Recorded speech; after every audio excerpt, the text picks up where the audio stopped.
Pronto, grava. Boa noite a todos, sejam bem-vindos a mais um Evangelho no Lar. Agradecemos a presença de todos, agradecemos a espiritualidade maior que está aqui em nossas casas já há algum tempo, para que possam ser trazidos os irmãos que, tanto quanto nós, precisam também ouvir essas palavras. E, sendo assim, eu convido o meu amigo Rubem a fazer a prece inicial. Nosso Pai, na terra e no céu, sagrado é teu nome. Seja feita a tua vontade conosco como no espaço. Dai-nos do teu pão o suficiente para o dia. Em tua compaixão, perdoai-nos e alargai-nos nossos corações para que perdoemos uns aos outros. Guia-nos para ti, Senhor, e dá-nos tuas mãos em nossas trevas, pois teu é o reino e em ti está o nosso poder e realização. Amém. Rogamos ao Senhor Deus Todo-Poderoso enviar-nos bons espíritos para nos assistirem, afastar aqueles que possam induzir-nos ao erro e dar-nos a luz necessária para distinguirmos a verdade da impostura. Afastar também os espíritos malfazejos, encarnados ou desencarnados, que poderiam tentar lançar a desunião entre nós e, com isso, desviar-nos da caridade e do amor ao próximo.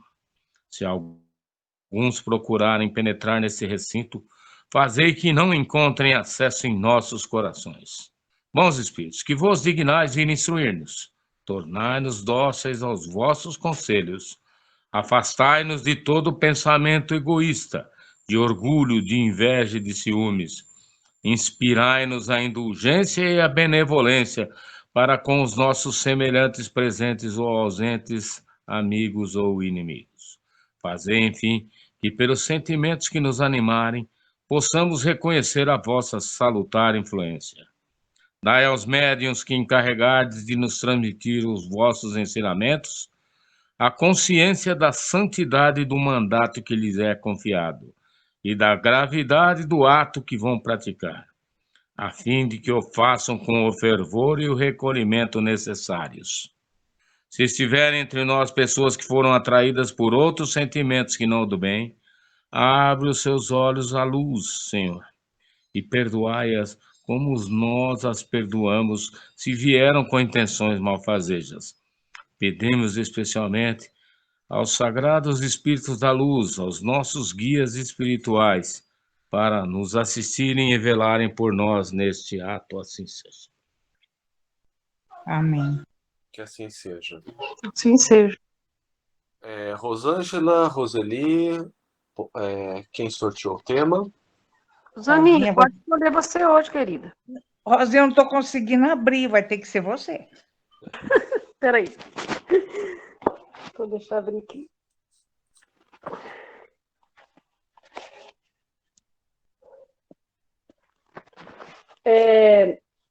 Página 169.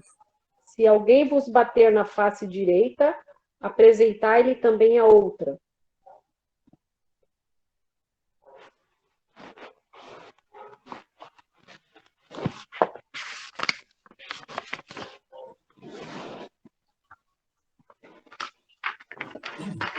Se alguém vos bater na face direita, apresentai-lhe também a outra. Aprendestes que foi dito, olho por olho, dente por dente. Eu, porém, vos digo, que não resistais ao mal que vos queiram fazer. Que se alguém vos bater na face direita, lhe apresenteis também a outra. E que se alguém quiser pleitear contra vós, para vos tomar a túnica, também lhe entregueis o manto.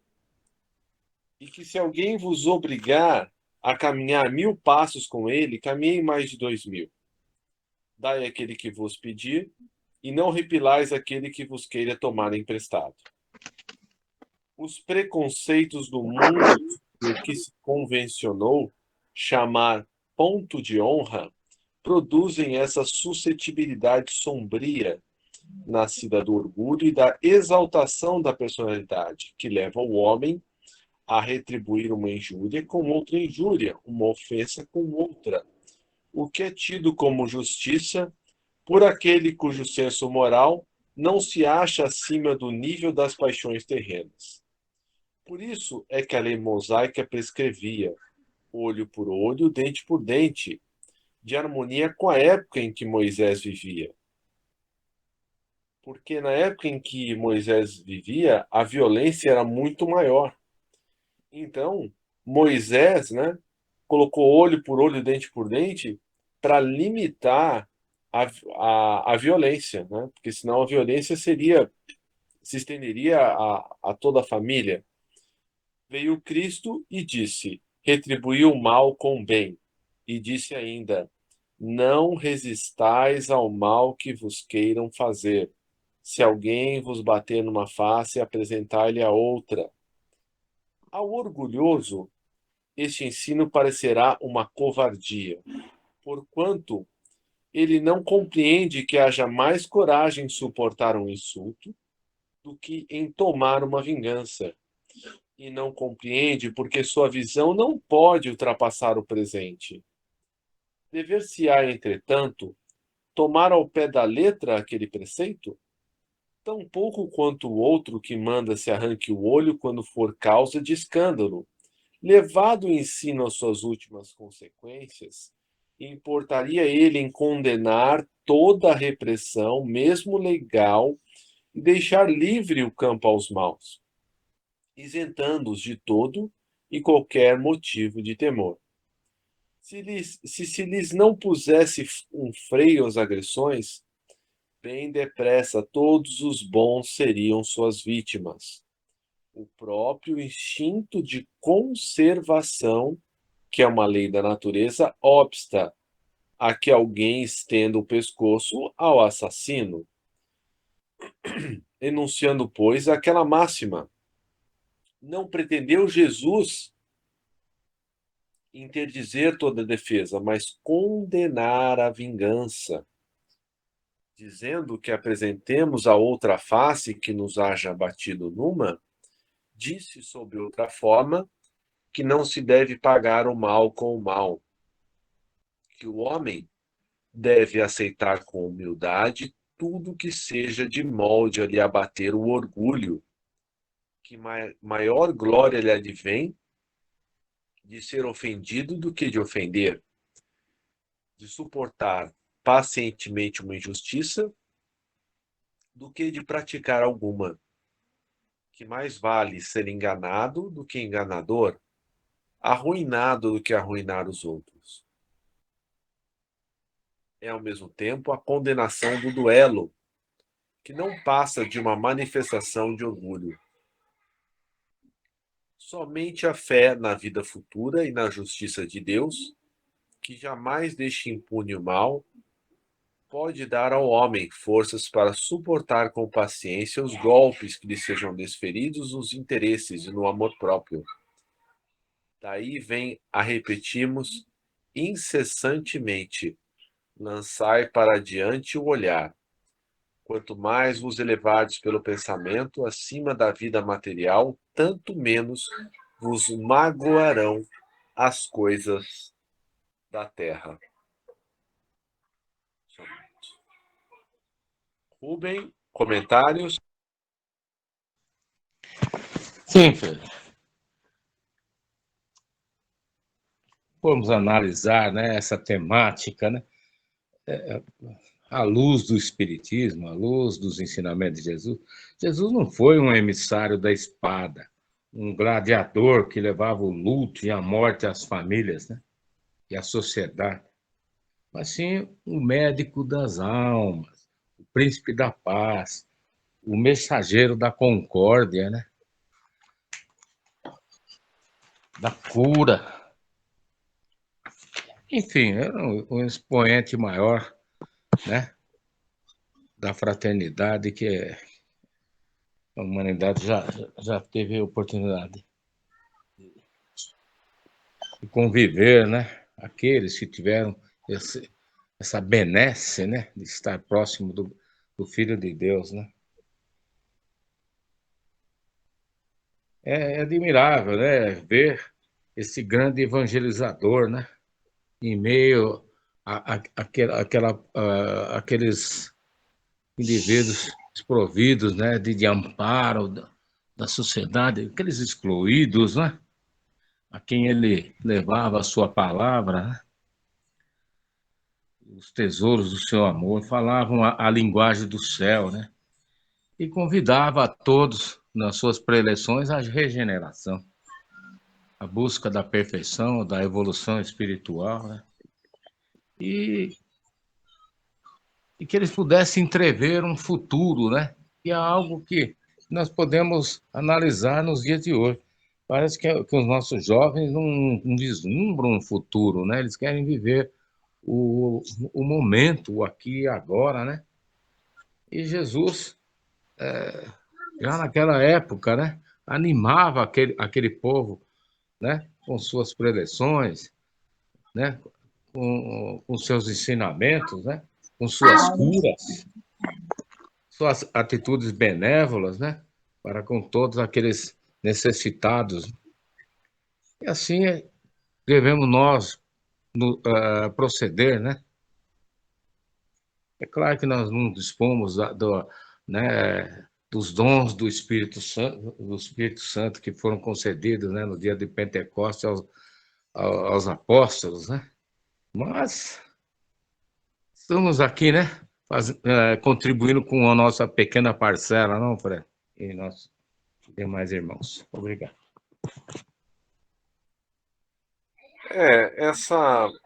Essa parte do Evangelho é interessante que, né, Jesus não proíbe que nós nos defendamos, né, de um ato covarde, né? O que ele nos fala é que nós não devemos exercitar a vingança, né? E vou dar um exemplo assim bem banal, né? O meu vizinho, né, eventualmente estava fumando maconha e começou a ficar um cheiro, não sei como, um cheiro no banheiro.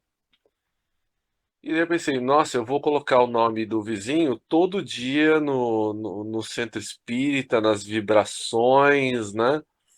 Aí veio a seguinte intuição: não use o que você aprendeu como instrumento de vingança, né? Não é porque seu vizinho está fumando maconha e você eventualmente sente o cheiro que você vai bombardeá-lo assim, né, com o bem, né? O bem não funciona assim, né? E aí eu comecei a pensar nisso e refleti que, né, eu devo querer, né, que ele melhore, né, que ele deixe esse vício, né? E aí eu mudei minha atitude. Não, vou colocar o nome dele no centro espírita, no grupo mediúnico, para que melhore a vida dele, para que ele possa se libertar também desse vício, assim como eu já me libertei de alguns, que ele possa fazer o mesmo, né? Então Jesus, ele não, ele não quer que, ele não nos proíbe a defesa, ele nos proíbe os excessos, né? Então, se alguém me faz o mal, eu vou lá e faço o mal também. É isso que o Evangelho não quer que a gente faça, né? Então, quando fala, né? Quando, quando te pedir a capa, entrega a túnica, né? E quando te pedir para ir 1000 passos, vai 2000. Quer dizer o seguinte: faça o possível para retribuir o mal com o bem. E se você precisar usar de energia para repelir esse mal, que você faça de, o mínimo possível, né? Então, é isso que é isso que quer dizer, né, essa parte do Evangelho, que a gente sempre procure retribuir o mal com o bem. Né, seu Rubem? Perfeito, Fred. É uma instância de enorme dificuldade os nossos concidadãos, né? Nossos confrades nos tempos odiernos, e em todas as manifestações da humanidade, né? Ver que nós não conseguimos ter paz, né? Aqui parece incrível, desde que o humano existe, acho que não deve ter havido um dia que não tivesse um conflito, né? Uma beligerância entre os povos. É lamentável isso, né? 2000 anos se passaram e ainda nós estamos rastejando, lutando, né? Tentando controlar nossas más inclinações, né? A todo custo, tentando fazer o bem a todos os nossos irmãos, né? Fazer o máximo que pudermos, tanto na parte profissional, né, como pessoal, cuidar, né, das nossas crianças, das nossas famílias, né? Quem sabe vislumbremos aí um futuro mais promissor, não, cara? Obrigado. Sem dúvida. E eu digo a vocês que muitas vezes o mais difícil é perdoar quando você recebe uma ofensa em casa, né? Às vezes o seu companheiro, o seu filho, a sua mãe, o seu pai, né, fazem um comentário não muito feliz e aquilo atinge de uma maneira, e por ser uma pessoa próxima, você também sabe o que os afetaria, né? Então, o que o Evangelho nos pede? Que a gente não responda na mesma moeda, né? No mesmo nível, e que se a gente não tiver nada para falar naquele momento, que a gente possa manter o silêncio. Minha mãe me revelou uma frase que eu adotei no coração, que diz assim: a gente é dono do que cala e escravo do que fala, né? Depois que você falou uma verdade dura, né, ou uma bobagem qualquer, tá falado, já magoou, né? Tem uma história que eu conheci através da filosofia. Tem um canal no YouTube que chama Nova Acrópole. Eles adotam uma perspectiva prática da filosofia. E numa das palestras, a Lúcia Helena Galvão conta a seguinte história, né? Que tinha um rei, que ele tinha um determinado sonho, né? E ele chamou um dos sábios e, e pediu que o sábio os interpretasse. E era um sonho um pouco. Eu não vou lembrar exatamente qual era o sonho, mas indicava uma traição. E daí esse sábio foi, e de uma maneira descuidada, né, falou para o rei que ele poderia ser assassinado a qualquer momento, ou algum mal muito grande se abater sobre ele. E o rei ficou transtornado com aquilo, né? E mandou chamar um outro sábio. E mandou aprisionar o primeiro. Esse segundo sábio falou: olha, Vossa Majestade, tem que tomar cuidado, tem que procurar ser mais cuidadoso com aqueles que ficam perto. Ou seja, adotou uma outra postura, né? Enquanto um foi recompensado com ouro, o outro foi preso no calabouço. E os dois sábios se encontraram, né? E o primeiro questionou o segundo, mas o que aconteceu? Porque eu falei a mesma coisa que você disse, mas eu estou indo para as masmorras e você está cheio de ouro. Aí o segundo sábio, que era o verdadeiro sábio, disse assim: a verdade, né, ela é um diamante, mas um diamante não deixa de ser uma pedra que, se atirada no outro, pode magoar e ferir. Então, a verdade tem que ser entregue com cuidado, né? Então, mesmo que nós queiramos ter razão sobre algum determinado ponto, a gente tem que pensar que a gente tem que fazer uma escolha. Muitas vezes a gente não consegue ter a razão e estar em harmonia ao mesmo tempo. Muitas vezes a gente tem que abrir mão do nosso orgulho de ter razão, de falar ao outro o que ele deve fazer para estar em harmonia. Então, essa eu acho que é é a verdadeira sabedoria. A gente ver a situação em que estamos inseridos, né? Se estamos sendo ofendidos, se alguém está nos pisando, em sabermos que nós não devemos retribuir o mal com o mal e o mal com o bem. E calar-se, não retribuir o mal, é a caridade moral, que é a mais fácil, é a mais difícil de ser realizada. Porque você dá dinheiro para alguém que te pede, né? Isso é o mais fácil, né? Você tratar a, a pessoa que está perto de você bem quando está tudo às mil maravilhas, é fácil. Agora, quando o outro te dá uma flechada, né? E você sente aquela dor e você quer devolver na mesma moeda e fica quieto, aí sim é uma vitória. Ainda que você esteja pensando barbaridades em relação ao outro. Você, pelo menos, não externalizou isso, né? Porque, primeiro, a gente domina as nossas ações. Depois, a gente domina as nossas palavras. E, por último, são os nossos pensamentos e os móveis dos pensamentos, que são os sentimentos.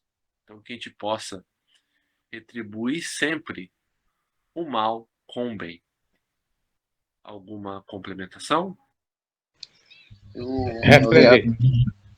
Queria também falar um pouquinho aí, Fred, se permitir aí. Por favor. Analisando aí, né, o Código de Hammurabi, né? Ele é 2000 anos antes de Cristo, né? Moisés, ele vem 1300 anos antes de Cristo. E ele pega essa lei de Hammurabi e ele insere no povo judeu, né? Que ele virou um líder político e religioso, né? Moisés, na época. Então ele absorveu essa lei de Taleão, naquela ocasião. E aí se passa, né? 700 anos aí, 1300 anos antes de Cristo, né? Aí nasce Cristo. Eu vejo como uma evolução, né? Que aí Jesus vem com uma nova mensagem, né? De você dar outra face, né? De você amar o seu inimigo, né? Amar o próximo e se reconciliar também, como nós falamos de perdão, né? Ontem, vai lá, reconcilia-te com seu irmão e depois volta, né? Então, eu acredito que é uma evolução. E passaram 2000 anos agora, nós estamos aqui, né? E vivendo os mesmos problemas, né? Que vivíamos, né? Lógico, na época de Moisés, a situação era muito pior, né? Como vocês mesmo colocaram, né? Eu acredito que a sociedade não era tão consciente, né, disso. Então veio a mensagem de Jesus. Aí hoje nós temos Chico, né?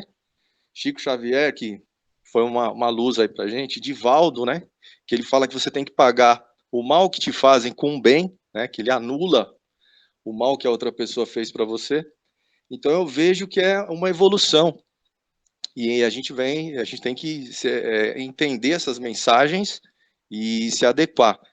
É lógico que eu acredito que é muito difícil, mesmo a sociedade que a gente vive hoje, ela é muito perigosa, né? Então, constantemente a gente corre o risco de pôr esse nosso lado da sombra para fora, né? Constantemente a gente é enganado, às vezes até o que a gente vê não é a realidade, né? A gente acaba vendo coisas que na realidade não são, né? Então a nossa mente também é limitada, né? Ainda somos limitados, né?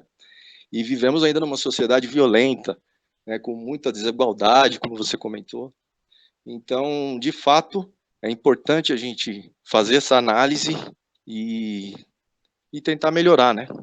Que nas nossas outras encarnações, né?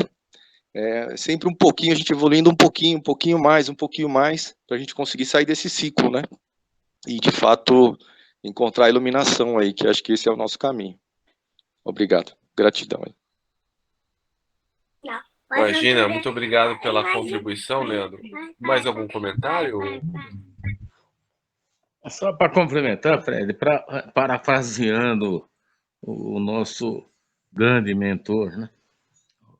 o Chico Xavier, ele dizia assim que a verdade que fere é pior que a mentira que consola, né? É algo que a gente avaliar, né? Controlar um pouco nossos impulsos, as nossas más inclinações para não criar aí desdobramentos aí que possam causar infelicidade de nossos irmãos, de famílias todas, né? Às vezes uma fofoca, né? Provoca desgraças terríveis, né? No seio de uma família, ou às vezes até numa sociedade, né? Mais organizada. Obrigado. Imagina, nós temos que ter sempre em mente, né, que nós vivemos um determinado momento da civilização em que a sociedade é ainda imperfeita, não é mais tão bárbara como foi, mas ainda tem a sua dose, né, de violência. E uma coisa que às vezes eu penso é que se o mal alguma vez, alguma hora me atingir, que ele possa parar em mim, né? Que eu não propague isso, né? Então às vezes a gente recebe, né, umas coisas pelo WhatsApp que, pelo amor de Deus, né? Então que a gente, né, não divulgue isso. Às vezes a gente entra em alguma rede social, Facebook, Instagram, tem alguém lá desabafando, descascando alguma coisa, né? Que a gente não seja o instrumento do escândalo, né? Que o escândalo há de vir, mas que a gente não seja esse instrumento. E que, por exemplo, uma das maneiras da gente fazer o bem é através do evangelho no lar, porque é uma maneira totalmente desinteressada, porque além de nós beneficiarmos nós mesmos, nós estamos beneficiando, né, os irmãos que aqui são trazidos para ouvir esses nossos debates que são intuídos pelos mentores, e nisso a gente acaba angariando mais amigos, né? Que nem aquela parábola do mordomo infiel, né? Que fala que nós angariai amigos a partir das riquezas obtidas pela injustiça que eles os receberão nos tabernáculos eternos. Ou seja, nós somos chamados hoje a recompor tudo aquilo que nós desencaminhamos, né? As pessoas, os espíritos, as situações, né? Tomamos dos outros o que não nos pertenciam. Então, toda a falta que se apresenta na nossa vida hoje, né? O nosso deserto, seja ele qual for, é uma manifestação do alto dizendo assim: olha, você falhou nisso, então resigne-se com a sua situação e faça o melhor que você pode com o que você tem agora. Porque às vezes a gente pensa, né? Ah, se eu tivesse mais condições materiais, eu faria isso, aquilo outro. Quando o verdadeiro desafio não é pedir para ter mais para fazer mais, é fazer o melhor que se pode com o que se tem disponível agora, né? E todos nós podemos fazer o bem, desde que nos organizemos para nos tornarmos melhores, para sermos melhores instrumentos a serviço da espiritualidade que nos conduz os passos, mas que, evidentemente, respeita as nossas limitações e o nosso livre-arbítrio. Senhores, mais algumas palavras? Sim, Fred, se todos os povos se congraçassem nos ensinamentos do Evangelho de Jesus, o crime partiria da terra por ser necessária a sua permanência aqui, né? Não seria mais necessário ele aqui permanecer, né? Mas para isso teria que, né, haver uma revolução espiritual sem precedentes na Terra, né? Creio que, né, essa busca do novo status, né, para o nosso planeta, né, o status de regeneração, seria este o caminho, né, para nos livrarmos de toda essa maledicência, essa maldade, não é? Essas corrupções e etc. e tal, tanto fustigam e prejudicam a evolução, o padrão vibratório desse planeta. Né? Obrigado. Leandro, mais alguma palavra final antes de a gente passar para as vibrações? Ok, Fred, foi muito bem abordado aí o tema. E agradeço aí. Acho que tá bem completo. É pagar o mal com o bem, né? A mensagem que a gente tem que passar agora e nós temos que combater o mal, né? Também, combater o mal. Então, acredito que seja esse o caminho. Por isso que a gente tem aí, né? Os nossos policiais, a nossa justiça, né? E eu acredito nisso aí também. E como meu pai comentou, a gente ainda estamos num planeta de muita expiação ainda, né? Então a gente precisa evoluir muito. Obrigado, Fred. Imagina. Vamos então passar agora à última parte do nosso evangelho, que é a parte das vibrações. Então procuramos nos ligar ainda mais a Jesus, agradecendo a oportunidade de estarmos juntos aqui reunidos em seu nome. Ele prometeu que onde estivessem em seu nome, ali ele estaria. E peçamos a ele que ampare todos os nossos irmãos desencarnados que estão em sofrimento, e dentre esses, aqueles que saíram da vida física pela porta do suicídio, como a nossa irmã Verena, o nosso irmão Elias, a Juliana, o Alain, o Bruno e tantos outros, que nesse momento eles possam receber essas vibrações de paz, de amor para o seu refazimento, que eles possam ter fé no futuro, de que serão resgatados. Viveremos ainda pelos nossos irmãos encarnados, que estão em sofrimento, estão em dificuldades, que eles possam ser amparados tanto por mãos amigas espirituais como mãos materiais, que eles possam ter as oportunidades para o seu refazimento. E pedimos vibrações especiais para a nossa irmã Dani, para uma outra irmã também que está precisando muito, e para tantos outros. Peçamos também pelos nossos governantes, pelos nossos líderes mundiais, pelos nossos candidatos ao poder, que todos esses homens e mulheres, intuídos pelo alto, possam restabelecer e manter a paz no mundo, fazendo o melhor que podem pelos que mais precisam. Vibremos também por todos os focos de luz no planeta, aqui representados pelos centros espíritas, igrejas, templos, seitas de quaisquer natureza que professem o bem e a caridade. Que todos esses lugares que servem de abrigo para tantas almas encarnadas e desencarnadas sejam amparados.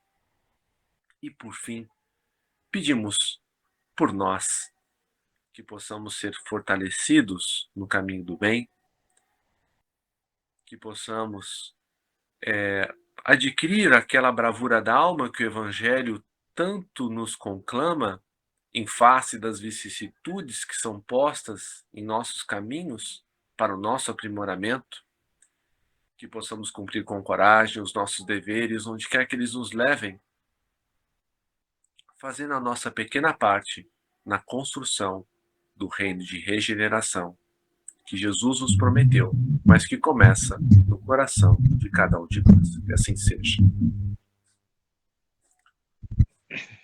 Rubem, prece final.